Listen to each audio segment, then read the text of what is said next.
আমাকে ঘরে বাইরে অনেক রকম কাজকর্ম করতে হয়।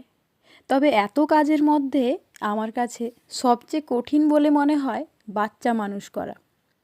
আপনারা যে সুবোধ বালিকাটিকে দেখতে পাচ্ছেন, তার এই সুবোধ আচরণের পেছনে আমার যে কী পরিমাণ পরিশ্রম ও কষ্ট রয়েছে, তা একমাত্র প্রত্যক্ষদর্শী ছাড়া কাউকে বলে বোঝানো সম্ভব নয়। মাঝে মাঝে ইনার পেছনে বকতে বকতে জীবন একেবারে অতিষ্ঠ হয়ে ওঠে। তখন মনে হয় এই সব কিছু ছেড়ে ছুড়ে অনেক দূরে চলে যেতে। তার পরক্ষণেই মনে হয় তাহলে তো আমার সঙ্গে যা ঘটেছে ওর সঙ্গে আরও খারাপ কিছু ঘটবে। আসলে ঈশা অতটাও বদমাশ বাচ্চা নয়।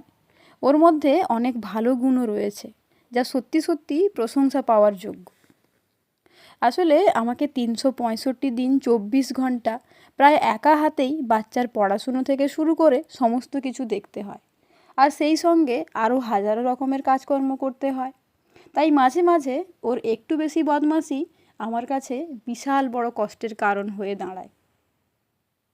আচ্ছা, আপনি কতদিন ধরে আমাদেরকে দেখছেন তা কমেন্ট করে জানাতে ভুলবেন না কিন্তু।